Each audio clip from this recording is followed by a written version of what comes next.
Good afternoon, ladies and gentlemen. Welcome to today's lunch hour lecture. I'm Jack Ashby from UCL Public and Cultural Engagement. I'm here to host today and to welcome you to the first lunch hour lecture of the academic year. Today, as has become tradition for the first lecture of every other year, UCL's President and Provost, Professor Michael Arthur, will be giving the lecture. He's telling us about where he thinks we are in our strategy and plans and how things are going at UCL, really the kind of state of the nation, if you like. That's all I'll say. You can join me in welcoming UCL's President and Provost, Professor Michael Arthur.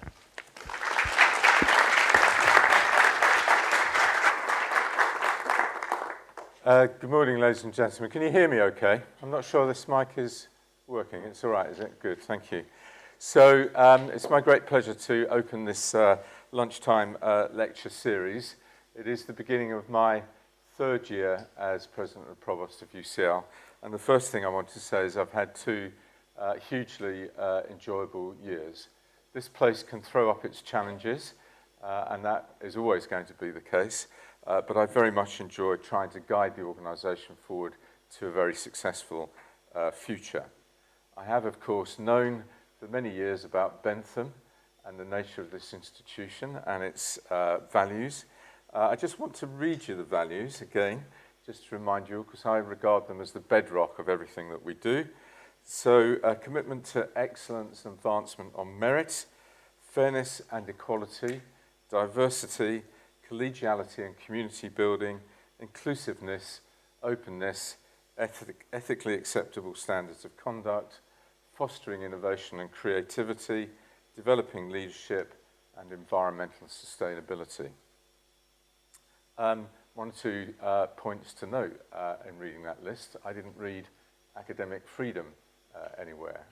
So one of the things that we've suggested is that this list needs to be revisited, and there is actually a working party beginning to scope out what a new list of values might look like, which we will, of course, consult on with the wider community. Now, I think most people have noticed that there's quite a difference in style between myself and my predecessor. And some have suggested to me that my style is perhaps a little more managerial than Malcolm's. I take that as a slight compliment, I have to tell you. We are a £1.25 billion a year organisation. We now have 37,000 students and 12,400 staff. And we are continuing to grow. I saw some projections the other day which suggested if we do very little else in terms of growth, with the growth that we've already got in the system, we're already heading towards 42,000 students. 6 years ago, we were 24,000 students. So that's a huge amount of growth. So I think some strategic guidance and some administration and management over an entity that size is absolutely essential. And one of my favourite sayings is that the greatest academic freedom is often associated with the greatest resource envelope. So getting the resources right is critical. Our mission is to be London's global university, a diverse intellectual community engaged with the wider world and committed to changing it for the better, recognised for our radical and critical thinking and its widespread influence, with an outstanding ability to integrate our research, education, innovation and enterprise for the long-term benefit of humanity. And our vision, to summarise that very briefly, is to do as much of the above in our mission as we can in the next 20 years, the time frame that we've set for our strategy, UCL 2034. And to me, one of the most important things about our strategy is that we've put a 20-year time frame on it. We're not really about the next 3 or 5 years. This university needs to get it right so that it can be at the forefront and amongst the highest performers on a global scale into the very long term. So I'm looking for a combination of academic excellence associated with financial sustainability that will keep us there for decades or centuries to come. And UCL 34 is all about that. And I'm just going to take a few minutes to remind you of the themes. So there are 6 key themes to the strategy and 5 or so key enablers. So academic leadership grounded in intellectual excellence, an obvious first theme. A global leader in the integration of research and education, underpinning an inspirational student experience. Addressing global challenges through our disciplinary excellence and distinctive cross-disciplinary approach, an accessible, publicly engaged organisation that fosters a lifelong community, London's global university, in London, of London and for London. Been some controversy about that statement. Delivering global impact through a network of innovative international activities, collaborations and partnerships. And to underpin all of that, we clearly need to give our students the best facilities and support that we can offer. We need to take care of our staff, we need to value our staff, and we need to deliver on equality and diversity. We obviously need to get the finances right to finance our ambitions. We need to get our systems and processes fit for 2015 through 2034. And we need to maintain a sustainable estate that will also help us meet our aspirations. And finally, we need to communicate and engage effectively with the world. I'm not going to go through all of these themes and all of those enablers slavishly, one by one. What I thought I'd do, given the short nature of this lecture, is to pick out some highlights of things that we've achieved that I am particularly proud of and that we should all be particularly proud of. And then I thought I'd highlight some active issues and some areas where we should be putting significant attention. So first of all, our major achievements. I've not been in a university before when somebody wins a Nobel Prize, so that was a big hit. And I wanted to publicly congratulate Professor John O'Keefe. Although it was a year ago, it was wonderful and it really lifted the place massively. I had the distinct honour and privilege of going along to the ceremony and I was literally in tears at watching John receive his award. And the other thing that amazed me was to see a whole country, the whole of Sweden, stops to celebrate science on that particular day, in fact for most of that week. Something I think we could learn from here in the UK. We should also be particularly proud of our research performance. Our research income now is the second highest in the country, second only to Oxford. We have overtaken Cambridge and Imperial, and we expect to stay in that position when we see this year's figures. Most of you will know about the Research Excellence Framework and the results that this university obtained, but to cut to the chase, we did manage to beat Oxford and Cambridge on research power in 2 out of the 3 different ways you can calculate it, and we were second to Oxford in the 3rd methodology. What's important about that is that it's the first time ever in the history of British higher education that Oxford and Cambridge haven't won an RAE or a REF hands down and been way out in front. So the rise of UCL and the rise of London more generally was, I think, one of the big stories. That sort of thing doesn't happen easily. I can't really claim the credit for it, being as the submission went in approximately 10 weeks after I arrived. So a huge amount of hard work from everybody in the institution to achieve that. I think 1 or 2 people thought that that would lead to huge sums of money coming UCL's way. Unfortunately, that's never the case with the research assessment exercise, now the REF. You always have to perform better to achieve the same level of funding. And many universities in the Russell Group actually lost funding, most notably Manchester and Cambridge. We did in fact end up with about £7 million a year more. So I think I'm right in saying that our total QR income now, quality of research income, is in the order of 131 million when you add together all of the different components. So I know a few people were a little bit disappointed that they didn't get more money for their part of the university. We did distribute all of that new income through the system. It is there. None of it got retained in my office, but it was not as great as everybody was hoping for.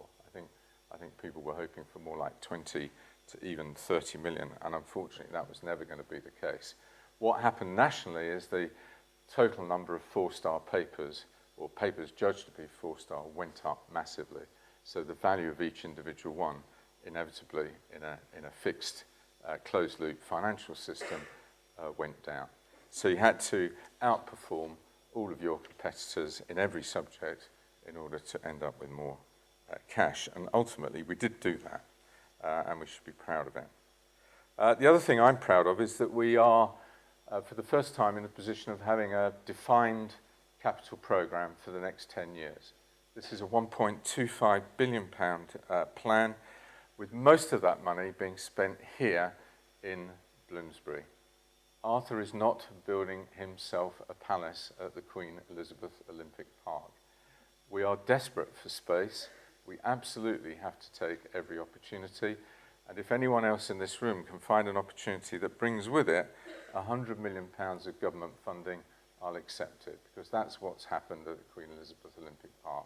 So, of course, we're going to take that opportunity, and I'm delighted to say that the academic planning, we've had another round of bottom-up. We're about to insert a little bit of top-down too, but I'm delighted to say that that's going incredibly well.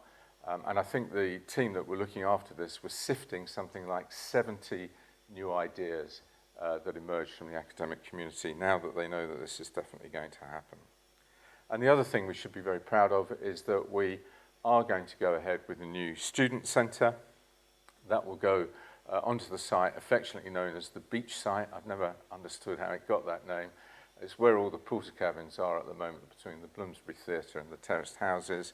That's a £60-odd million investment. I'm delighted to tell you that we got planning permission the other week, albeit by 3 votes to 2. But we did get planning permission, and so that project is now on full steam ahead.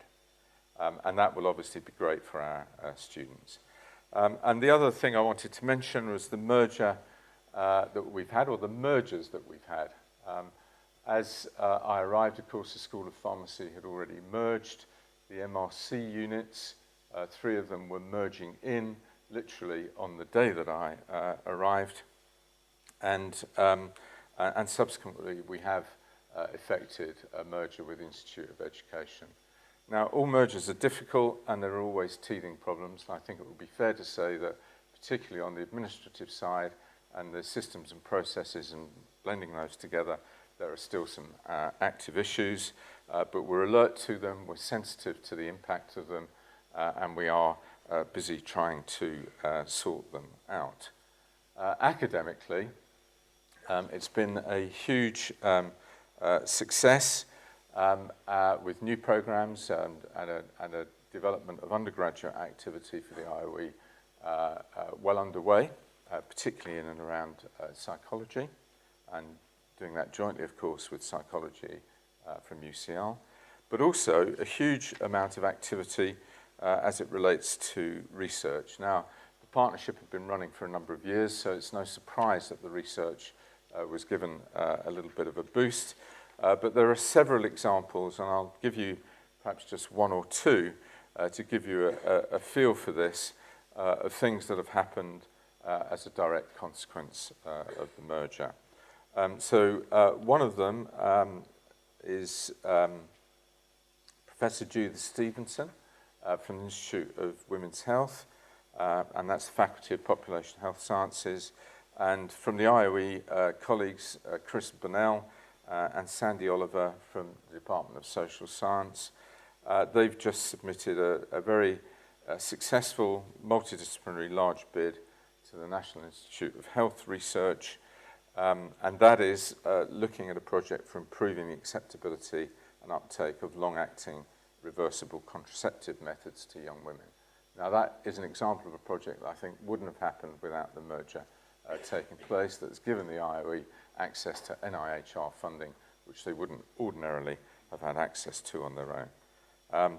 There are others, Andrew Byrne and Richard North and Vicky Simmons from UCL's Department of English. Andrew Byrne is from the IOE. They've managed to get a grant from the AHRC for the study Playing Beowulf, Gaming the Library. On top of that, there's also a bid that's gone in for the Centre for Longitudinal Studies Cross-Cohort Research Programme, and that's led by George Blubidis and involves other colleagues working on a range of cohort studies that are already hosted by the Institute and by UCL. So bringing those cohorts together and writing new grants surrounding new research activity. And then the IOE has joined in very successfully with the Grand Challenge initiative. So there are several individuals, I won't go through all of the individual projects, but several individuals at the IOE have got together with people in UCL and are now contributing to our existing Grand Challenges. We have some other new partnership working, which we're very proud of. So perhaps the most noticeable is the work that we're doing now at the Africa Centre, and a huge bid going into the Wellcome Trust, which involves UCL, obviously mainly SLIMS, School of Life and Medical Sciences, but this is a partnership with the London School for Hygiene and Tropical Medicine. And alongside all of that is the creation of a joint research institute called the Bloomsbury Research Institute with a new director, Sharon Peacock, who has joined us from Cambridge. So more activity developing in partnership around Bloomsbury. Last year, we put a lot of emphasis on consulting about a new global engagement strategy. And that was work done obviously by Dame Nicola Brewer and the team. She held something like 70 consultation exercises, and to my mind it was a brilliant example of pulling the best ideas and thoughts out of this academic community and doing so in a way that brings together a strategy that will ultimately, I think, make a real difference. So, at the heart of that new strategy is a very simple phrase which Nicola has invented. London's Global University works with partners to find fair solutions to global challenges. Think global, but act together. And partnership and generous partnership is very much a feature of that strategy. And the drivers for us are as follows. We want to give our students the best possible preparation for global lives and global careers.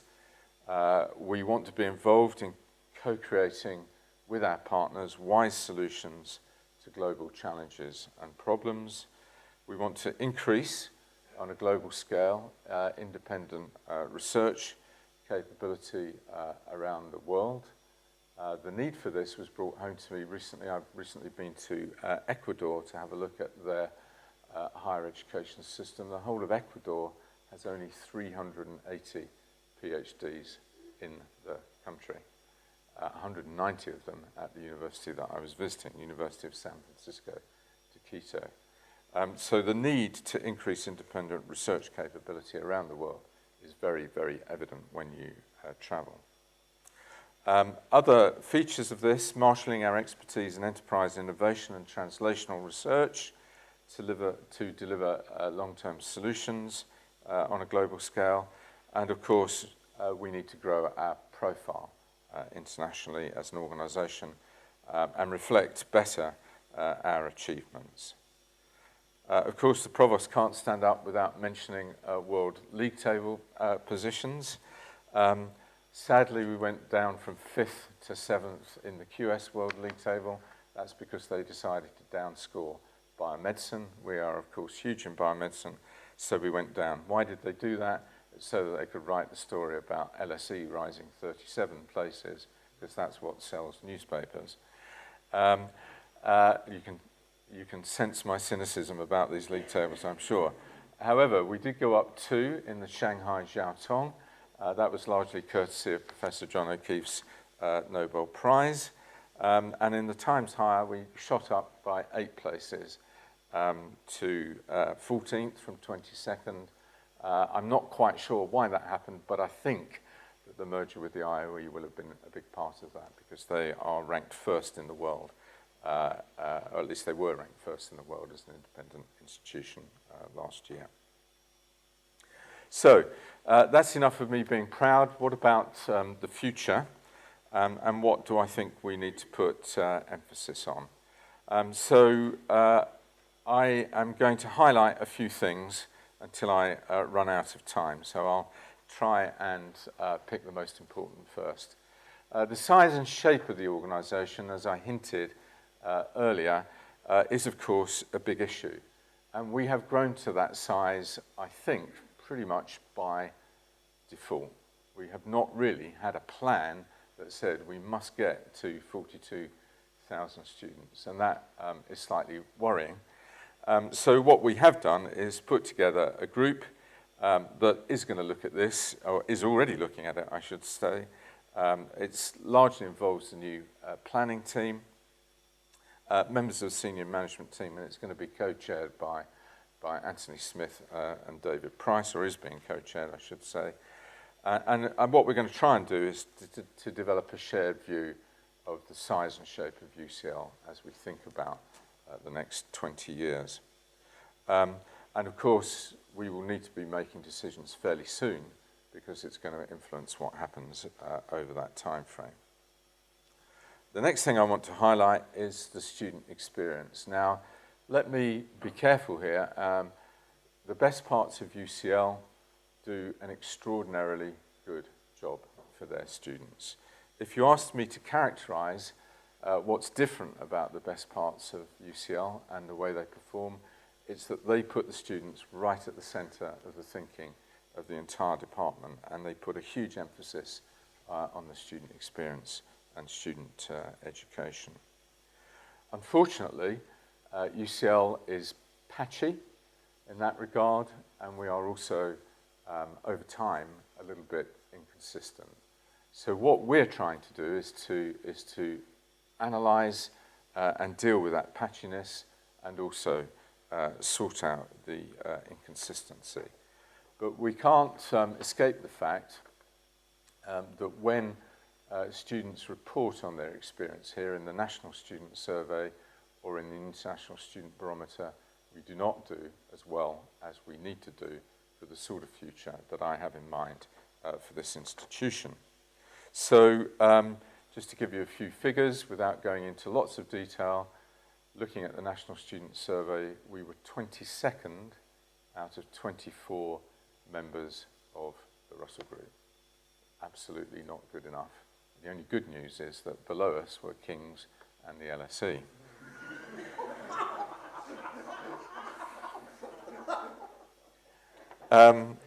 When we look at the Good University Guide, the Times Good University Guide, this fact will shock most of you if you haven't heard it.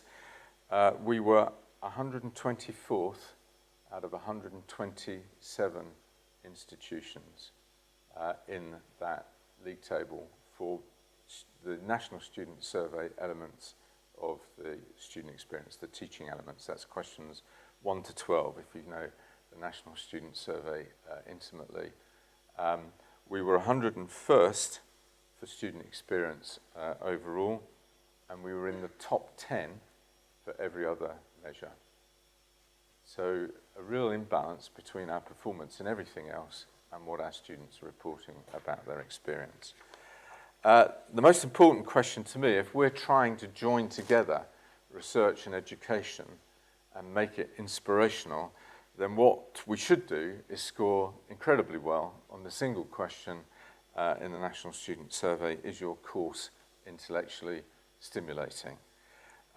You'll be delighted to know that 87% of our students thought exactly that. The bad news is that was down from 89% in the previous year. So even in measures where we're scoring well, we clearly need to do better. 84%, this is the iGraduate survey, 84% would recommend UCL to others. So that doesn't sound too bad until I tell you that's 3% lower than the average, and we're in 8th position out of 8 Russell Group universities that use the iGraduate survey. So we have a long way to go with sorting this set of issues out. How important is this? Well, it's about to assume even greater importance because the government will be going ahead with the Teaching Excellence Framework. I believe that the Green Paper will be published in 2 days' time. I've been part of the advisory group, so I've got a little bit of information about it, which I'm not supposed to release until next Wednesday, so until the 14th, sorry, until the Green Paper's published. But essentially what I can tell you without breaking too many confidences is that we'll be using exactly the same sort of data as that I've just relayed to you. And therefore, on those elements of the Teaching Excellence Framework, we already know that we're going to do badly. And I do believe that the proposal to link this to permission to raise fees with inflation is going to be a central element of that Green Paper. Now, a Green Paper is for consultation, and hopefully through that consultation process, some common sense will prevail. But the Minister, in particular, is absolutely convinced that the only way to get universities to take it all seriously is to link it to funding. I personally think there are many other drivers already available, not least of which is the recruitment itself and the National Student Survey itself. But I think that this political tide has turned, and I think it's inevitable that something of this nature will be introduced in the sector. What have we got going on that's going to improve all of this? Well, first of all, there is a new education strategy which is about to be released and consulted upon, and it's positioned as giving life to the commitments of UCL 2034. And that's going to be put out for consultation later this month, and we hope to have that in place by 2016. We've got the 3 cornerstones of implementing the strategy all active. The connected curriculum, come back to that in a second. The Athena project, the ARENA project, which is our teaching the teachers how to teach better type program. That's all underway. And we also have our students involved in a program called Change Makers, where we give students a lot of power and responsibilities to suggest changes to the curriculum, and then we act upon their project work. Now, there are further contributions to all of that planned over the next few months. The connected curriculum is, in essence, our review of each curriculum and making sure that there are sufficient research-based elements in the curriculum for us to be able to talk about that link between research and teaching and it being a research-based pedagogy. The ARENA program is now linked up to the HEA fellowships, so if you go through the ARENA program, then you become eligible for an HEA fellowship. And we've got a mentoring scheme in place to support applicants to receive those fellowships. Again, we need to work more. The number of staff that have professional teaching qualifications may or may not be in that teaching excellence framework that I was reporting just now. At the moment, we only have around about 11% of our staff that have been through programs like ARENA, either here or elsewhere. And again, that compares badly with the rest of the Russell Group, who achieve around about 19%. Other levers that one can pull, there is a new framework for academic promotion. That's in development, and we're now working on those proposals to bring them forward for consultation and ultimately they have to be negotiated with the academic unions, but the general idea of those changes is that we will give equal parity to teaching and to research in our promotions criteria. And I hope that will be a huge driver to achieve what we want to achieve here. I'm running a little bit short of time, so I'm going to go through the other issues now, giving them about a minute each instead of about 5 minutes each.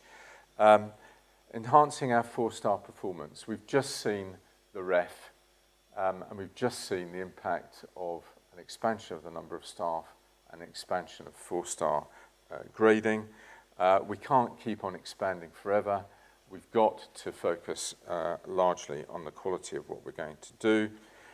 How will we do this? Well, through the usual mechanisms of academic excellence. We have, of course, got an annual planning process. We are working hard on the key issues of recruitment and retention, and we've always got new ideas bubbling up. So the new ideas that are happening in the time since I've been here, we're almost certainly going to start a new school of real estate out at the Olympic Park. We've been reviewing the grand challenges, so over the course of this term, you will see the new thinking emerging from David Price and his team about how we morph the grand challenges into something ready for the next 20 years, and how we take account of changes in the external environment and also changes in our capability. The Institute of Education, of course, coming in will be a good example of that. This year, we're also launching Physics of Living Systems, cross-disciplinary effort, and an Institute of Digital Health. And we've also managed to secure funding to launch a drug discovery institute. Equality and diversity I could spend a long time on. First of all, huge congratulations to everyone in the institution, and particularly to the steering groups and the committees that looked after this, because we have just received an Athena Swan Silver status for the entire institution. There are only 8 universities in the country that have pulled that off, and there's a huge amount of work gone in behind the scenes to do that. Secondly, we are recipients of a bronze award for the Race Equality Charter Mark. That's a very similar scheme to the Athena Swan, which has been around for a lot longer. It's only just started. We were one of the pilot universities. I think 16 universities put in for it. Only 8 were awarded, and we were one of them. We are the only, I think I'm right in saying we are the only university in the country to have both a silver Athena Swan Award and a bronze Race Equality Charter Mark. And we have put equality and diversity right at the heart of our strategy and of the enablers that we need to get right. And let me just say, we are very, very serious about this. There are a few things that we're going to take a look at and reconsider. And those are part of a new equality and diversity strategy, which has also just been released, has 7 different objectives. But the 3 things that I want the team to look at are revisiting whether or not we have a central fund for maternity leave. Quite a complex issue, but something I think we should look at again. Anonymous reporting of sexual harassment and bullying. There are some universities that have tried this and have got excellent results, Manchester being the most prominent. And we are going to take a look at setting up that type of way forward here. I'm being given the time sign. So very, very quickly, I want to say 2 or 3 things. Finances, I've written a lot about that. It's absolutely fundamentally important that we hit our financial targets. Without doing so, we cannot possibly see out UCL 2034. That message has gone home loud and clear. It's a hard message, and it has meant that people have had to think that through in some detail. but hopefully the message has landed. The campaign will help. I'll cover the campaign during questions somewhat sneakily. And London, I wanted to just say a few things about London. That is something that we've not done as much work on as I would have liked. I asked Steve Caddick to take it on. He decided to leave. I asked Chris Husbands to take it on. He decided to leave.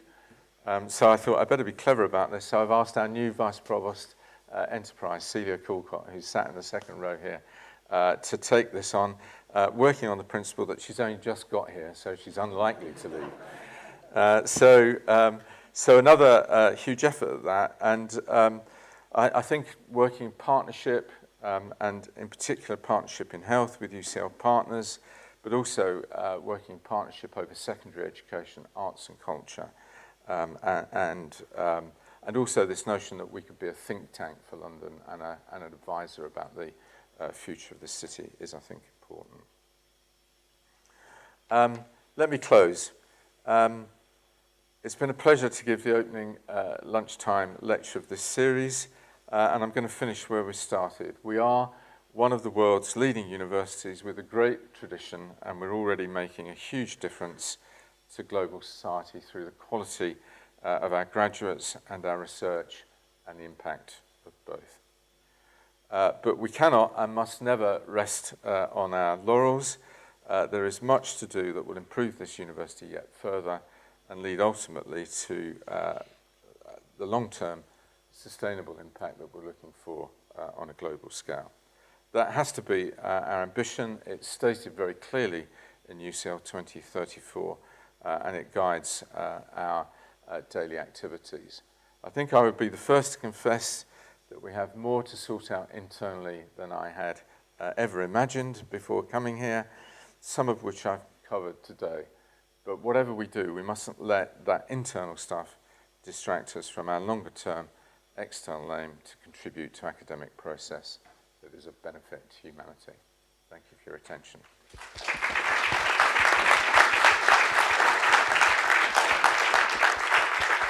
Thank you, Professor Robb, for such an honest insight into the university. We do have one or two questions, time for questions. We have to do 1 or 2 minutes for questions. If you do have a question, you can just wait for a microphone to come to you so the people watching online and here can hear. And also, please be kind. The Provost was on a flight from the US at 6 this morning. So. Hi, my name is Adrian Chang, and I'm an undergraduate at the School of Management. So you mentioned greater student involvement in improving student experience.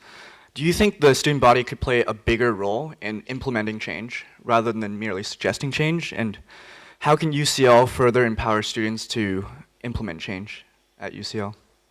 Yeah, great question, and fundamentally important. So I would see much greater involvement of the student body throughout the entire structure, management structure of UCL as being part of this. I have met students who've said to me, you know, we've suggested change that we think is positive. We suggested it last year, we suggested it the year before, and we suggested it the year before that, and it still hasn't changed. I think we need to do a lot more listening to our students and give them more responsibility in making decisions. So that is part of the Changemakers program, and the Changemaker project approach is just like the top end of that. So underneath that, a whole load of involvement of students.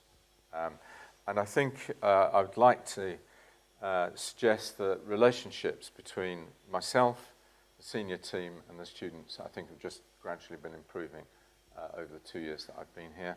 I'm doing a big open meeting, glutton for punishment. So today is an interesting day. I'm doing this lecture. I'm going straight from here to do academic board. I'm then going to meet the Vice-Chancellor from another university in Australia in my office, and then I'm doing an hour of open questions with the students, which should be highly entertaining for them. I'm not so sure it's going to be highly entertaining for me. Thank you. Anyway. We have time for one very brief question, if you can keep it brief, please. Hugh Goodacre, Department of Economics. If what is specific to UCL is to encourage students to be radical critical thinkers, shouldn't teachers be congratulated on us coming so far near the bottom of the league tables. We've taught them to be critical.